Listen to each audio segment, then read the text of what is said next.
Kater narod da več na kulturo? Italijani ali Slovenci? Jaz mislim Slovenci in Zakaj? bom utemeljila. Se pravi, imate glasbo, kulturo v genih, Ja. v krvi. Tako nekako. Se opravičujem Beethovnu in seveda Slovenski filharmoniji. Ne bom na audiciji. In zato smo mi pevski narod. Tudi drugače igramo na inštrumente, ker vsak skladatelj skuša izumiti nek nov način igranja. Ta je prvi za vas. Ja, to je prvi prst, ja, malo više. Se pravi, sodobna glasba, zdravi frustracije. Zdaj tega ne vem, ne. A se da lobirati pred To začetkom? pa lahko povem jaz, ker sem bila na njeni audiciji, ki je javna, seveda. Ja, krasno, imenitno, tako. Čim bolj glasno vedve. Kako se je, če se je Trst kulturno spreminjal v zadnjih 30 letih? Glasba ima bistveno vlogo pri povezovanju med ljudmi. In to se je zgodilo.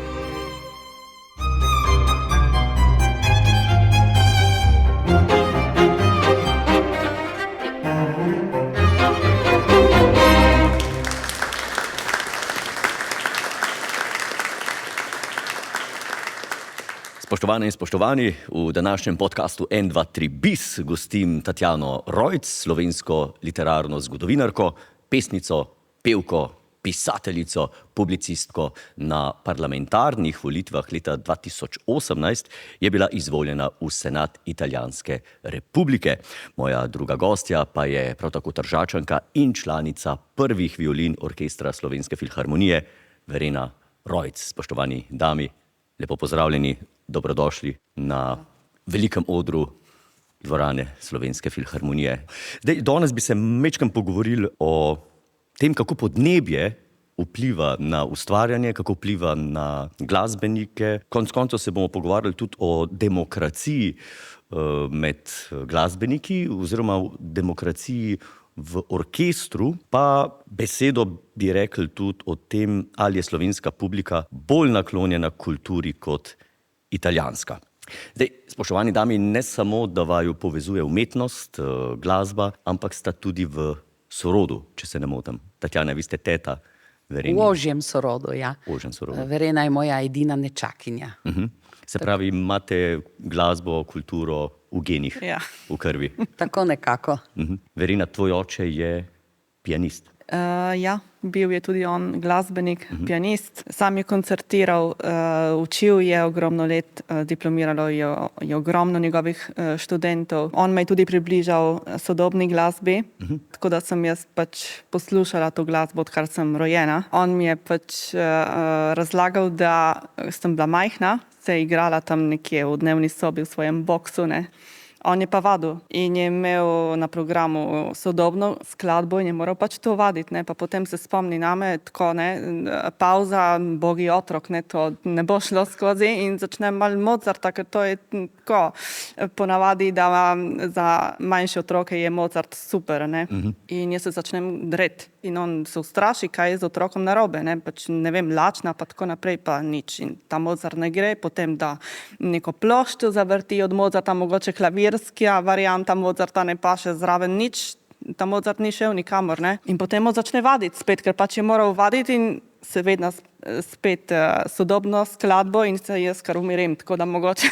Se pravi, sodobna glasba, zdravi frustracije. Zdaj tega ne vem, ne.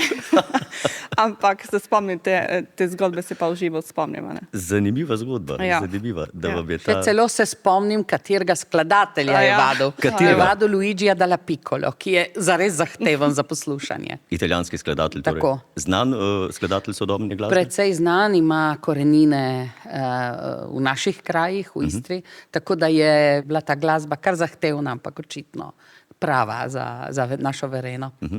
Obe ustvarjata oziroma prihajata iz Trsta. Zdaj, a imajo po vašem mnenju ljudje, ki živijo ob morju, drugačen smisel za umetnost, kot tisti, ki živijo v gorskem svetu ali pa na ravnicah? Trst ni slučaj, da je ustvaril zares velike umetnike. Če pomislimo samo na Slovence, jaz sem spet v nekem svojem drugem življenju skrbela za objavo neobjavljenih pisem Srečku Kosovelu. In kar je mu je pisala sestra Karmela, ki je bila tudi sama pianistka, o Trstu, o tem druženju, ko je prihajal v Kogoj, ko so se družili tudi z italijanskimi glasbeniki in tako dalje, to je bilo zelo zanimivo. In če potem pomislimo tudi na avtorje, slovenski in italijanski, ampak slovenski so mogoče še bolj vezani na morje, od seveda Borisa Pahorja do našega Nabrežinca, odkudar smo mi dejansko doma, Iga Grudna, pa do Miroslava Košute, največjega slovenskega povojnega tržaškega pesnika, ki mu je morje čudovito in ki je napisal veliko o morju, medtem tudi hiše v mojih krajih so lampioni. In lampioni so v bistvu na barkah, ko grejo na nočni lov ribiči naši.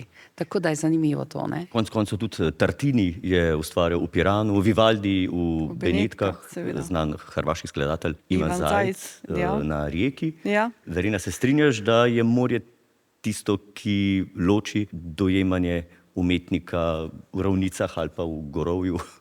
Ne vem, če bi tako dojemala. Sem pa prebrala nek zanimiv članek pred kratkim, kar se tiče Jadrana, kot Jadranskega morja, v bistvu kot neko območje, če lahko temu tako rečemo, ne, da bi bilo končno Jadransko morje neka vez, povezava med različnimi kulturami. Absolutno.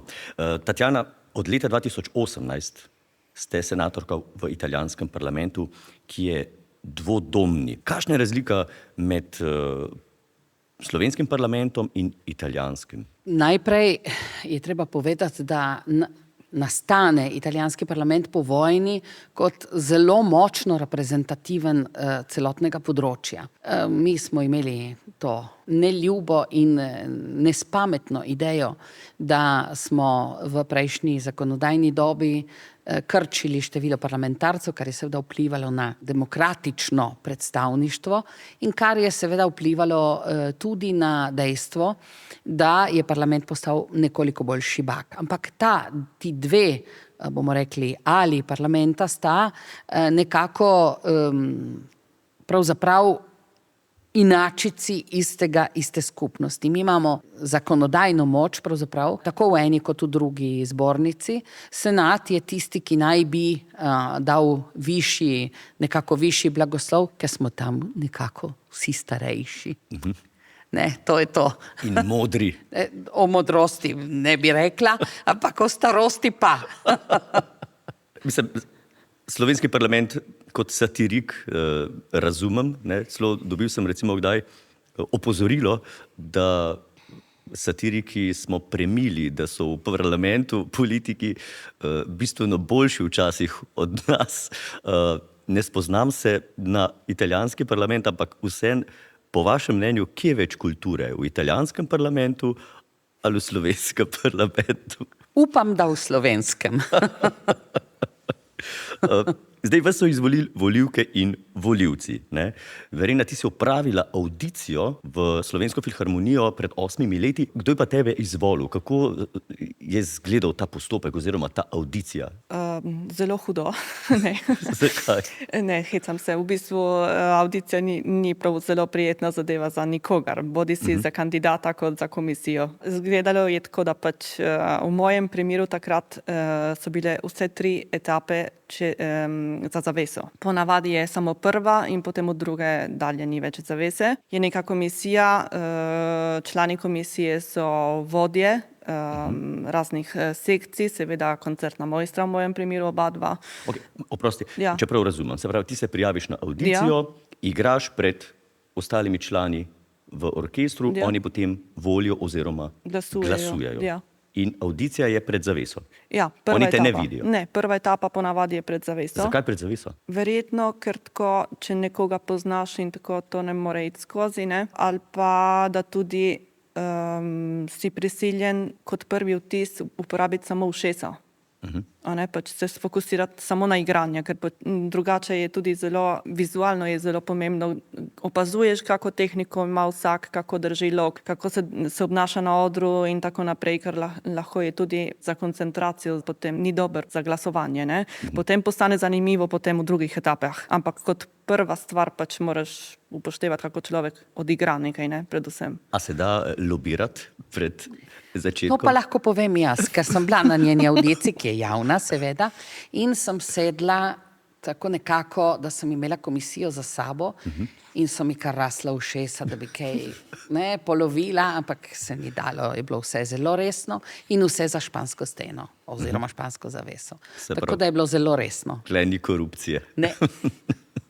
Ja, oprosti, sem te prekinil. Se pravi, potem igraš in na koncu komisija glasuje. A mora biti vsi za, mora biti nov član izglasovan? Od večine. Od večine. Od večine. Seveda pač potem tudi stvar okusa, ne? Glasba tudi stvar okusa. Enemu bo pač eden bolj všeč, enemu drugi in tako naprej, ne mora biti 100%, seveda nikoli, ampak oziroma v večini primerov, ne? Drugače večina zmaga. No, ampak zanimivo je, ko praviš audicijo, še ni konc, ne? Potem si eno leto nekako na poskusni dobi, ja. Poskusni dobi. Kaj pa tam potem prevaga, prevladuje? Predvidevam, da ne samo igranje, ampak tudi konec koncev odnosi med glasbeniki. Dober, igranje ima zelo pomembno vlogo, ker moraš biti zelo soliden, pač morajo vedeti kolegi, da se lahko zanesejo na te, seveda, ne? Da bo kvalitetno igranje, da boš pripravljen in tako naprej. Kar se tiče značaja, potem je tudi zelo pomembno, da se dobro vklopiš v skupino, ker drugače pač mi moramo kot novega člana vzamemo razmisliti, da bo z nami 30 let. To je poroka na zelo dolgi rok, ne? Pač zelo je pomemben značaj. Konec koncev, če ne vem, v kakšni drugi službi, če ti sodelavc ne paše, se nekako dogovorimo, pa reče direktor, pa ga bomo poslali, pa bo delal od doma. Ja, tukaj ne gre. V orkestru ne moreš delati od doma. Tatjana, v Italiji vlada demokracija. Slovenija je tudi demokratična država, oziroma jaz vedno pravim zdaj, ko plešemo, včasih tudi diskokratična država.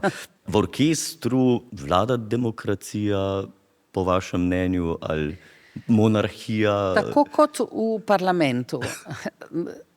Ni anarhije, so pa zelo zahtevne etape. Tam se takoj vidi, da imaš liderja in imaš tiste, ki so nekako, se morajo liderju pokoriti. Zdaj, ne vem, če je v orkestru tako, ampak recimo v zboru je pa zanimivo, je zelo vzgojeno, da otroci pojejo v zboru, ker se naučijo skupinskega dela. Jaz, ki sem individualist, je bila meni velika šola parlament, ker od besede, ki je samo individualna, ko pišeš ali pa ko recimo študiraš, postane namah tvoja beseda javna. In torej pod reflektorjem in tudi seveda pred kritikami. Ne? Tako to je zelo dvorezen meč in tu je demokracija zelo zahteven pojem. Marsikdo si domišlja, da je demokracija zelo velik anarhizem, v bistvu pa mislim, da ima zelo stroga pravila. V orkestru vlada demokracija, imamo predsednika vlade, predsednika parlamenta, predsednika države. Seveda, jaz mislim, da je pač v orkestru še ostrejša situacija, kolikor mislim, jaz si predstavljam zgradbo orkestra kot piramida, na vrhu katere je koncertni mojster. A ni dirigent?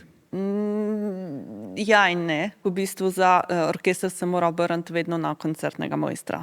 V katerem koli primeru. Karkoli se zgodi, večkrat se lahko zgodi, da je pač dirigent ni, ne vem, zelo pripravljen in mora pač koncertni mojster narediti dvojno delo, a ne? Torej od dirigenta in svoje delo, da vodi orkester. Se pravi, koncertni mojster ni ne koalicija, ne opozicija. Ne. Tatjana, sem si prav to razložil. Ja, nekako tako, ja. Ampak, se pravi, koncertni mojster mora biti na obeh stranih. Mora biti praktično mediator tudi? Ja, tudi lahko. Pogajalec? Ja, tudi lahko, ampak v bistvu on je glavna vloga, ne. In potem seveda so zelo pomembne vse ostale vloge vseh drugih vodij, ampak je zelo jasna zgradba orkestra. Ne more pač vsakdo izustiti, kaj bi, česa ne bi, ker tako ne bo šlo, na dolgi rok ne bo. Mislim, demokratično je, ampak vedno z določenimi pravili, ne, zelo konkretnimi. Obstaja kakšna zgodba, no, ali iz Slovenske filharmonije ali pa mogoče iz kakšnega drugega orkestra, ko so se kršila ta pravila oziroma kakšni so bili potem ukrepi? Ali pa incident, kakšen se je zgodil? Kak incident? Torej, lahko meni mi pride na misel eden, ampak ni v Slovenski filharmoniji. Seveda ne. Ne bi povedala, kje. Ne bomo povedali. Ampak sem doživela to, da nekaj z dirigentom je bilo narobe. Že takoj na prvi vaji pa koncertni mojster pač ni zadovoljen, se začne tam nekaj spogledovati z ostalimi vodi, ustavi vajo, prekine. Tako je sestanek glavnih in nič, odpade vaja, so morali zamenjati dirigenta v teku par ur. Seveda, to je treba takoj nadomestiti, ne? Ker koncert pač bi bilo treba odigrati, ne? Nekaj dni kasneje. Tako da ta je nek primer lahko recimo malo tako zabaven, če lahko. No, ampak veliko sreče so imeli, da so takoj dobili drugega dirigenta, ali so imeli to oni že prej vse pripravljeno, kot politiki, kaj vse vnaprej kdaj tudi? Upam, da ne. Ne vedno. Ne vedno, ne? Ne. Tudi v parlamentu se zgodijo trenutki, ko predsednik parlamenta nekako ne more držati reda v zbornici in potem pride tudi do, mislim, fizičnega obračunavanja. To ne gre kar tako enostavno. To so tisti, ki so prav strastni politiki, nekateri se prav tako zaženejo dol po stopnicah do središča oziroma do drugega dela parlamenta.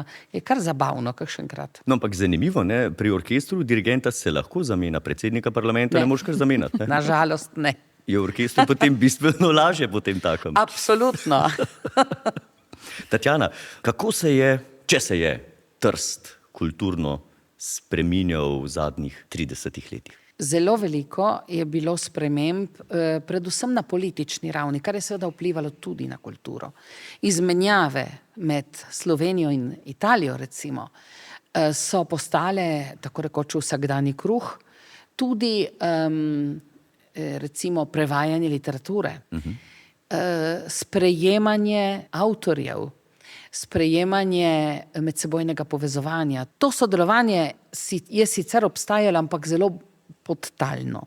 Odkar je Slovenija vstopila v Evropsko unijo, postala samostojna država in potem še prestopila v šengensko območje, se je pač zgodil en velikanski socialni in kulturni preobrat v glavah ljudi. In to je zelo blagodejno in pozitivno vplivalo na vzdušje, ki je v Trstu. Ne pozabimo, da si tega, kar se je dogajalo v teh dneh, je prišla novica, da bo italijanska tržaška univerza, ki letos praznuje svojo 100-letnico in ki je nastala na ideji italijanskih irredentistov pred 100 leti in več, da bo letos podelila skupaj častni doktorat predsedniku Sergiu Mattarelli in bivšemu predsedniku Borutu Pahorju za vse, kar sta naredila za sožitje, prijateljstvo, kar je seveda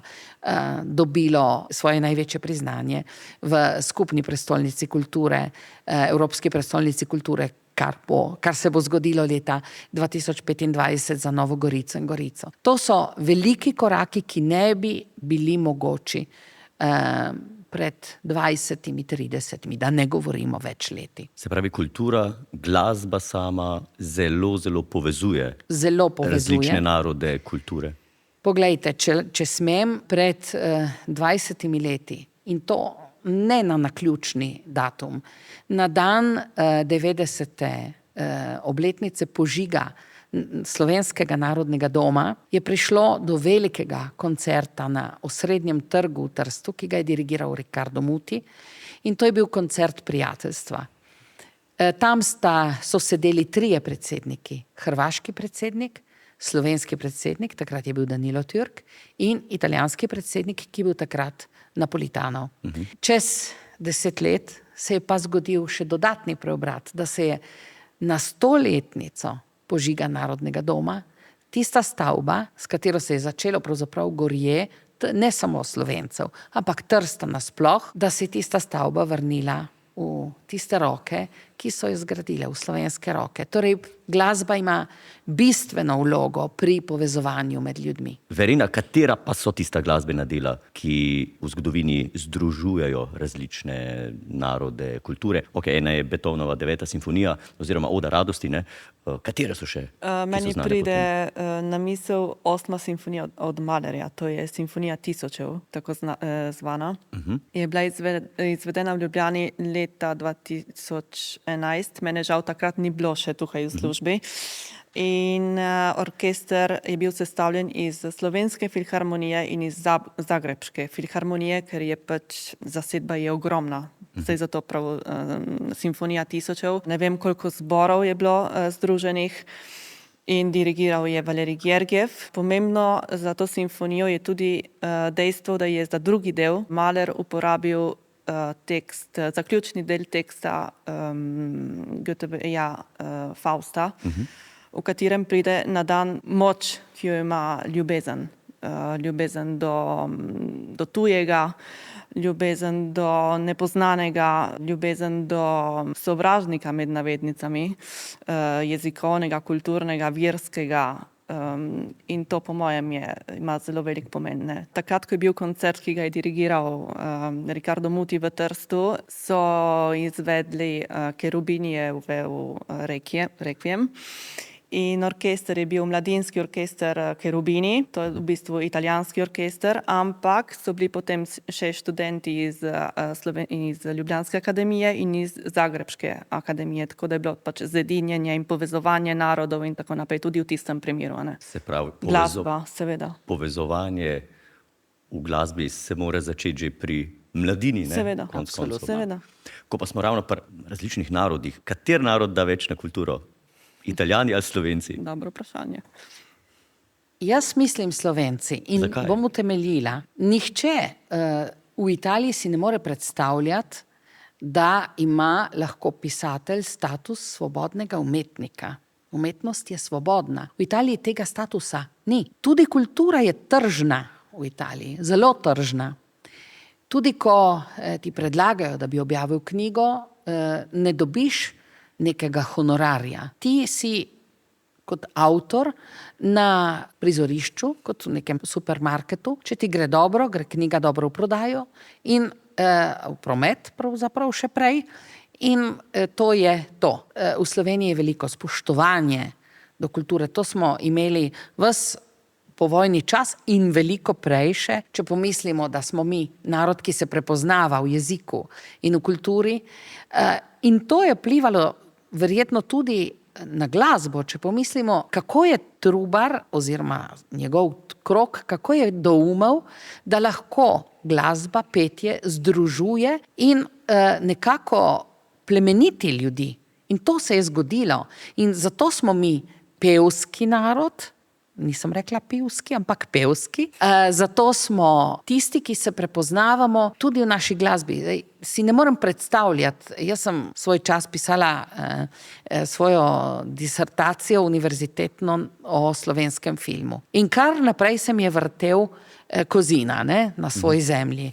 Kako je to vplivalo na našo samozavest? Naša glasba je glasba naroda, ki se prepoznava. Italijani se ne prepoznavajo v prepevanju, prepoznavajo se bolj v operi, recimo, ne, ki je absolutno manifest, če tako rečem, ljudski tudi manifest. Ne bomo pozabili, Verena zna boljše od mene, kaj pomenijo recimo tisti, ki sedijo v tako imenovanem loggionu, v zadnjem nadstropju teatra in ki so najbolj ljudski, ker so tista mesta najbolj poceni, ampak ki so skozi zgodovino dejansko dajali pečat uspeha ali neuspeha posamezne opere. Mi smo tukaj bolj izbrani. Mogoče zato, ker nas je manj, in imamo potrebo potem, da nekako skrbimo in gojimo to, kar smo. No, Italijani oziroma Italija je znana po operi, ne vem, če ljudje vejo, dejansko Slovenija je zelo znana po večglasnem petju. In to je ena taka velika redkost, oziroma zelo unikatni smo v tej disciplini, če lahko temu tako rečem. Mi smo doma ogromno prepevali, zato na začetku, ko ste rekli, da smo pravzaprav iz družine, ki je bila glasba vsakdanji kruh, to je bilo tako. Naša mama je imela krasen alt in moj brat je igral na klavir in mi smo prepevali več glasno in ni bilo tudi kratkega potovanja, da nismo prepevali. In to je mene zelo zaznamovalo. Tako da mislim, da je dejstvo, da smo več glasni pevci, da je to tudi neka posebnost, ki je Italijani nimajo. Tako bogato narodno petje, tako bogato tudi liturgično petje, kakršno je med Slovenci. To bo težko dobiti med drugimi narodi. Ok, Slovenija, država sama podpira kulturo, prav je tako, ampak v prvi vrsti pa moramo kulturo podpirati ljudje.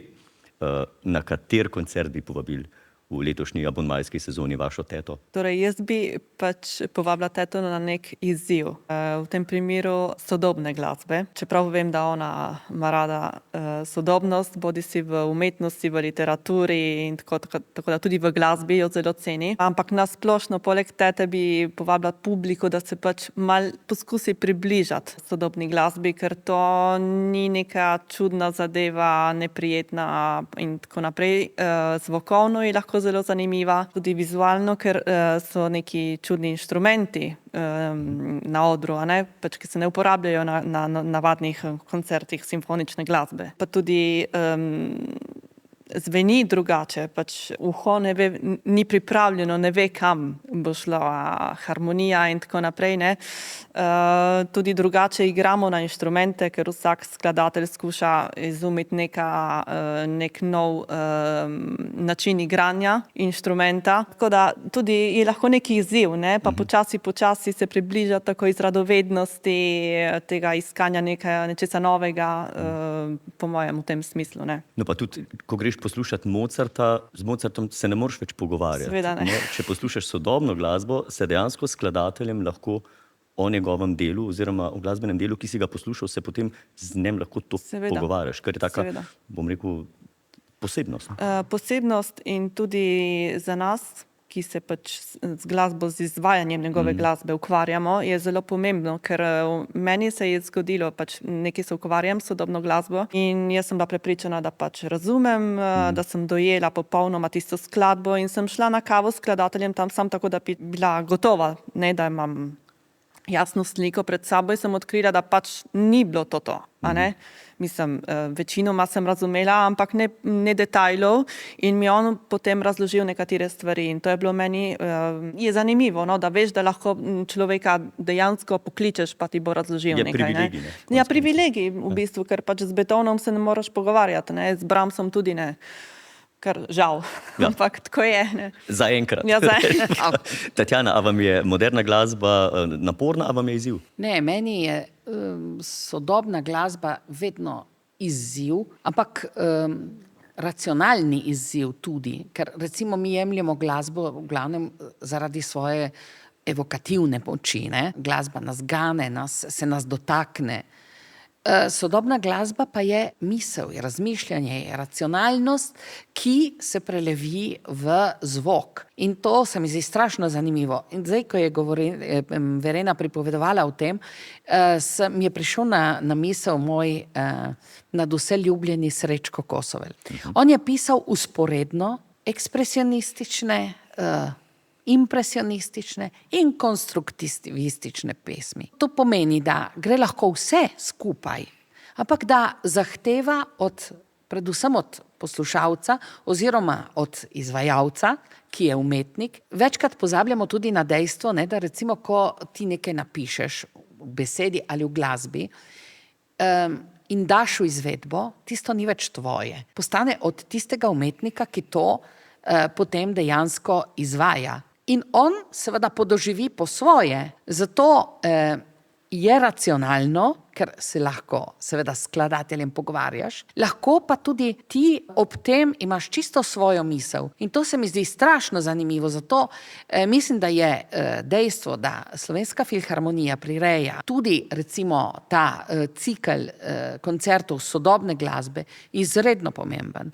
Ker ne moremo si predstavljati, da bomo šli na koncert samo zato, da se bomo zabavali. Glasba je nekaj, kar nas plemeniti, kar nas izziva, kar nam gre skozi možgane in skozi dušo ali pa duha ali pa srce, imenujemo je to, kakor želimo. Zato mi je skoraj žal, da ne živim v Ljubljani, ker bi gotovo dala v vrsto različne žanre in jih potem postavljal nekak intimni dvogovor. Ne? To je zelo zanimivo. No pa tudi se mi zdi, da eksperimentalni glasbi je treba dati čas, ne sme se takoj soditi, ker, če se ne motim, Čajkovski violinski koncert, ko je bil premierno izveden, so ga ljudje skritizirali. So ga, ampak danes pa velja to za najlepši violinski koncert oziroma nekaj najlepšega od klasične glasbe, kar obstaja, ker je tudi zanimivo.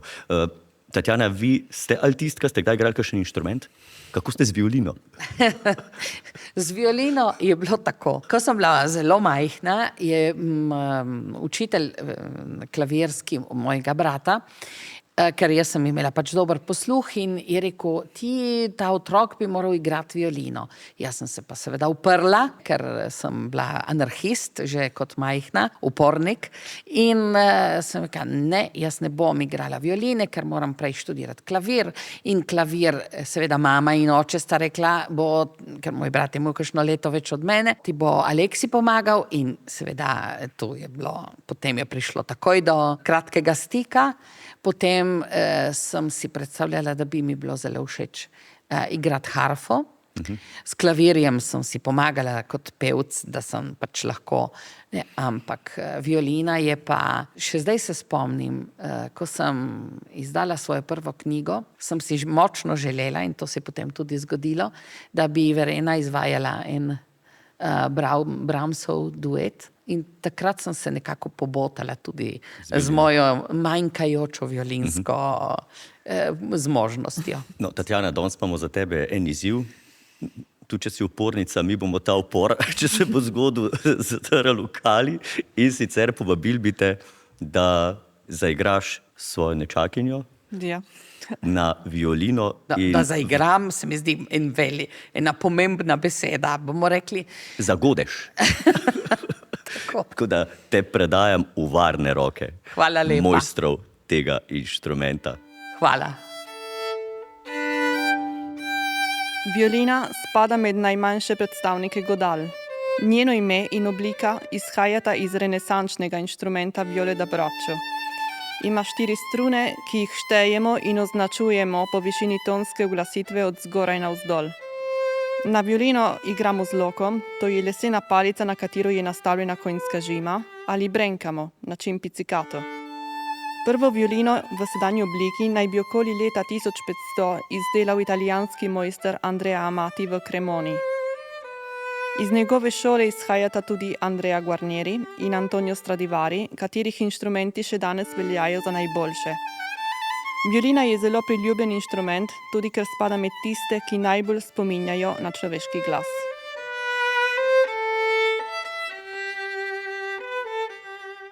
Tatjana, dobrodošla v družbi članic Slovenske filharmonije. Z nami je odlična harfistka Aleksandra Virbickaja. Zdaj, igranje v komorni zasedbi je podobno k biti v familiji. Se pravi, moraš držati skupaj, moraš se poslušati, moraš se podpirati, včasih se je treba pa tudi malo skregati, ampak mislim, da za to danes ne bo časa. Verena, izvoli. 4 strune. Bomo zbrali drugo struno. Ja, tista, ki je najlažja. Ja. Se opravičujem Beethovnu in seveda Slovenski filharmoniji. Ne bom na audiciji. Ta je prvi za vas. Ja, to je prvi prst, malo više. Ja, ampak tako kot politiki, se tu, če nekaj ne gre, se je treba narediti, Kot da je. Kot da je vse brezhibno. Da sem. A do tu? Ja. Karona ne bo.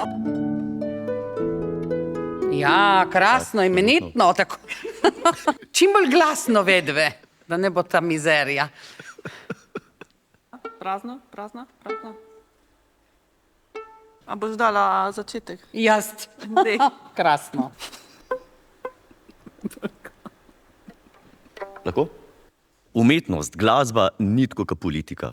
V glasbi ni koalicije, ni opozicije, pomembna je samo ena stvar, da se lepo sliši. Senatorka v italijanskem parlamentu, gospa Tatjana Rojc.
Bravo!